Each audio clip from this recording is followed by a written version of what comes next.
Sir जैसे अभी NEET का पेपर लीक हुआ तो क्या साइबर सेल के थ्रू नहीं पहुंचा जा सकता ट्रू हैकर तक, या ये कैसे लीक हो रहे हैं, या क्या सोर्स ऑफ इंफॉर्मेशन आपके पास आई या आपको हेल्प के लिए बुलाया, क्या सीन था, थोड़ा बताओ।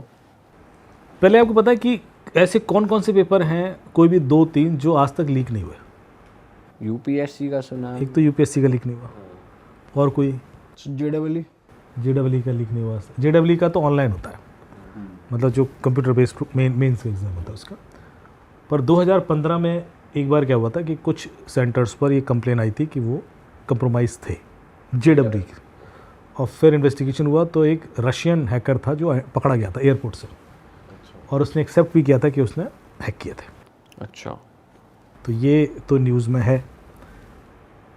अब आते हैं कि जो फिजिकल पेपर है, क्योंकि ऑनलाइन वालों में तो बहुत सारी कंप्लेन अलग जगह आती रही है। एक बार मैं लद्दाख गया तो वहाँ पर जो एसपी थे उन्होंने मुझे केस में इंगेज किया, बोले कि हमारे यहाँ एग्ज़ाम हो रहा था कोई और कंप्लेन आई, तो मैं वहाँ गई और वहाँ पर देखा मैंने तो सेंटर में बहुत सारे लोग हरियाणा से आए हुए हैं। तो मुझे आश्चर्य लगा, मैंने कहा ये हरियाणा से लेह लद्दाख क्यों एग्ज़ाम देने आए लोग सेंटर। तो मैंने एग्ज़ाम के बाद सारे सिस्टम कॉन्फिस्केट करा दिया, उन्होंने कहा इसकी जांच होगी कि कुछ तो चल रहा है। तो फोरेंसिक लैब में गई, जांच हुई तो पता पड़ा कि जो ऑनलाइन एग्ज़ामिनेशन बनाने वाला सॉफ्टवेयर है जिस कंपनी का, बड़ी प्रोमिनेंट कंपनी है, अभी नाम नहीं लूँगा क्योंकि केस चल रहे हैं सारे, उसी के अंदर एक बैकडोर पड़ा हुआ है जो रिमोट एक्सेस दे देता है। और वो जो रिमोट सर्वर है वो क्या करता है कि उसका स्क्रीन शेयर कर देता है टू अ सेंटर इन लद्दाख। अच्छा, सोनीपत, जहाँ पर बैठ के एग्ज़ाम सॉल्व हो रहा है।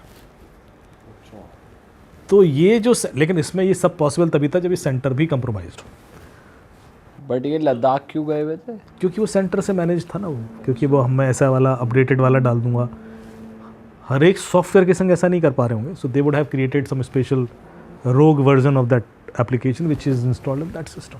तो उसके लिए आपको सेंटर मैनेजर से भी तो कोऑर्डिनेशन चाहिए। और फिर उस सेंटर से मेरे से 17-18 लोग एक ही गांव के सेलेक्ट भी हुए, तो फिर और ज़्यादा बड़ी बात हो गई। फिर पता ये तो समझ में आ गया कि साहब बैकडोर था, ये था सारी कहानी, लेकिन ये पूरा गैंग क्रैक नहीं हो रहा था, क्योंकि ये समझ में नहीं आ रहा था कि ये लोग बात किससे कर रहे थे और who was the coordinator, mastermind, ये सब नहीं कर रहा।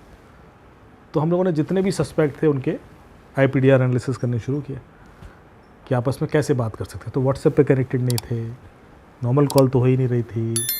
फिर एक ऐप मिली जो कॉमन ऐप थी सब में, वो थी जेंगी ऐप। जेंगी, ZANGI, जो एक चाइनीज़ ऐप है।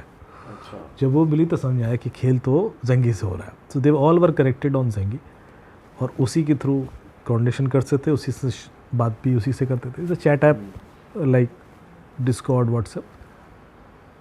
लेकिन भीड़ से जब भी आप हटने की कोशिश करोगे तो आप और आसानी से पकड़े जाओगे क्योंकि वो अलग दिख जाती है ना कि यार ये ऐप नॉर्मली नहीं होती। तो ये भी हुआ। और अभी बहुत सारे, बनारस में भी एक केस चल रहा है, एक चंडीगढ़ में भी केस चल रहा है जो ऑनलाइन एग्जामिनेशन फ्रॉड का ही है, जिसमें कि ऑनलाइन सेंटर ही हैक हो गए थे और कंप्रोमाइज़ थे। नीट वाला चैलेंज इसलिए है क्योंकि नीट में 22 लाख लोग करीब एग्ज़ाम देते हैं, 5,500 से ज़्यादा सेंटर्स, और जो प्रोसेस है वो इतना पुख्ता है कि हर बार SOPs अपडेट होती हैं।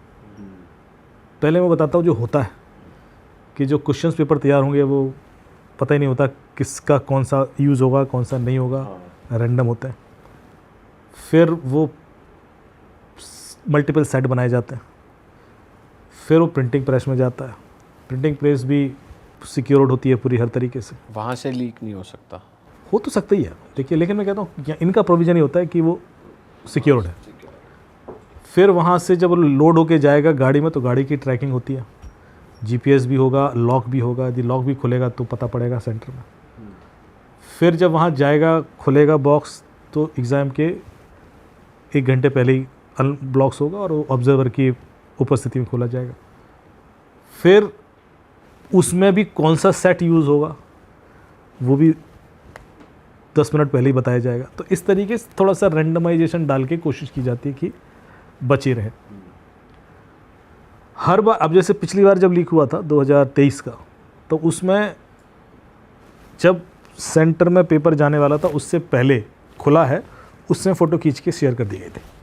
अच्छा। और फिर किसी ने बाहर से सॉल्व किया और फिर उसके बाद जो एग्ज़ाम के अंदर थे उनको सॉल्यूशंस पहुंच गए। तो ऐसे कुछ हुआ था। अभी तो जांच चल रही है, लेकिन अभी भी जो पेपर लीक हुआ है वो एग्ज़ाम के 2 दिन पहले हुआ है, 2 या 3। तो इसका मतलब है कि अब तो पेपर खुलने के पहले हो गया है। यदि पेपर खुलने के समय हो तो सिचुएशन अलग है। यदि 2 दिन पहले है तो इसका मतलब है या तो ट्रांजिट में हुआ है या छपते समय हुआ है। 120 क्वेश्चंस केमिस्ट्री के एज इट इज़ आ गए हैं, 410 क्वेश्चंस मैच कर गए हैं। अब ये कोइंसिडेंस तो नहीं हो सकता ना। So there are and this is such a big economy. तो इसमें 2 एंगल अभी देखे जा रहे हैं। पहला, एक तो पैसा, क्योंकि 5-5 लाख में बेचा गया और 15-15 लाख में भी बेचा गया। हमारे यहाँ एग्ज़ामिनेशन लाइफ चेंजिंग इवेंट होता है। एक लड़के ने यदि एग्ज़ाम निकाल दिया तो उसके बिफोर और आफ्टर वाला मामला होता है। उसके पहले वो कुछ और होता है और उस निकल गया तो कुछ, जेई निकल गया तो कुछ और ही है मामला। सही बात है। नीट निकल गया तो कुछ और ही है। तो माँ बाप किसी भी हद तक पेमेंट करने को तैयार हो जाते हैं। इसकी कोई कीमत नहीं है, आप कितना भी मांग सकते हो। तो ये जो 5-15 का रेट दिख रहा है ये तो पब्लिक के लिए है। आपको लगभग कितना होगा आइडिया? 2-2 करोड़ 1.5 करोड़ भी दिए गए। ये खेल यहाँ तक गया है। और जब खेल इतना बड़ा हो जाता है ना, तो फिर सिस्टम कंप्रोमाइज़ करना, मैनेज करना, लोगों की लॉयल्टीज़ स्टेक पे आ जाना, सब हो जाता है। तो जब तक कोई मैनुअल इन्वॉल्वमेंट रहेगा ये रिस्क हमेशा रहेगा, क्योंकि लोगों को पता है कि कोर्ट में जाएगा केस, 2-3 महीने बाद बेल हो जाएगी, घूम रहे हैं। या तो आप सज़ा ऐसी दे दो कि 20 साल की सज़ा है, जहाँ 4 लोगों को 20 साल की सज़ा होगी, अगले दिन से बंद हो जाएगा। दुबई में आप ऐसे फ़ोन छोड़ के चले जाओ मेन रोड पर और 4 दिन बाद आओ, वहीं मिलेगा आपको। हिलेगा भी नहीं, टच नहीं करेगा कोई आदमी, क्योंकि उसको पता है कि टच भी किया और फोटो खींच गई ना तो हाथ कट जाएंगे। तो सही बात है। डर ऐसा होना चाहिए। और ये जब इतनी सेंसिटिव चीज़ है, I am not asking about normal theft, ये तो ज़िंदगी बर्बाद कर दी आपने किसी की। सर जैसे ये तो नीट का जो पेपर लीक हुआ, ये तो नेशनल न्यूज़ बन के बाहर आ गया। क्या ऐसा भी हुआ है या हो सकता है कि कभी एग्ज़ाम कंडक्ट किए गए हों ऐसे, जो इतने बड़े एग्ज़ाम होते हैं, JEE हो गया, नीट हो गया, कोई वो लीक हो गए हों लेकिन छोटे स्केल पे 2-4 लोग में, 10 लोगों में, और बात कभी बाहर आई नहीं, ऐसा हो सकता है? पॉसिबल है? हुआ तो है, इससे पहले भी हुआ है। हाँ, लिमिटेड लीक्स भी होते हैं। और एक और चीज़ बताऊँ मैं, जैसे अभी हम बात कर रहे थे कि यूपीएससी का पेपर लीक नहीं हुआ, पर यूपीएससी का पेपर लीक नहीं हुआ उसके बाद बहुत कुछ हो जाता है।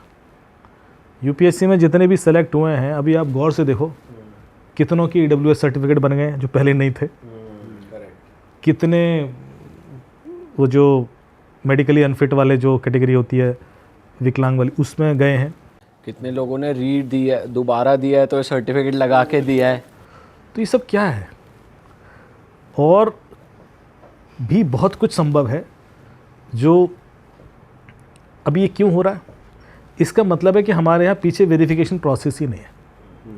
और ये अभी तो सबको पता है, ये तो ओपन इन्फॉर्मेशन है, निकल रही है। क्या किसी को हटाया जा सकता है? एक को नहीं हटाया जा सकता। पता क्यों? क्योंकि यदि आप एक को हटाओगे तो जिम्मेवारी सरकार की है, फिर आपके प्रोसेस पर उंगली उठती है कि मतलब आप तो फ्रॉड ही कर रहे हो जब से, फिर बाकियों को कैसे गारंटी है कि सब सही है? सही बात है। ऐसे तो कोई ना कोई फिर किसका क्या हो रहा है? हाँ, फिर एक सीट की वजह से कितने लोग लाइन में खिसक गए। जो IRS था वो IAS बन सकता था, जो IPS है वो IAS बन सकता था। देर अब सब कुछ तो हिल जाता ना system. So it's not only one person जो EWS में आगे गया या मेडिकली उसमें गया सर्टिफिकेट लेके, वो तो पूरा चेन हिल गया ना। और यदि ऐसे 10 लोग हैं तो आप सोचो कितने लोगों की लाइफ ऊपर नीचे हो गई।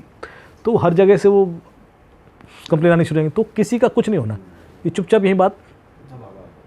तो CDS और NDA वाले एग्ज़ाम्स भी हो सकते हैं? देखो, रिटन एग्जाम तो होते ही हैं, वो हो ही सकते हैं, मतलब होते हैं, मतलब मुझे नहीं पता कि हुए, लेकिन हो तो सकते ही हैं। अरे वाह, आपने ये वीडियो यहाँ तक देख ली भाई, तुमने हमारी मेहनत सफल कर दिया। तुम ही लोग हो असली रियल हिट।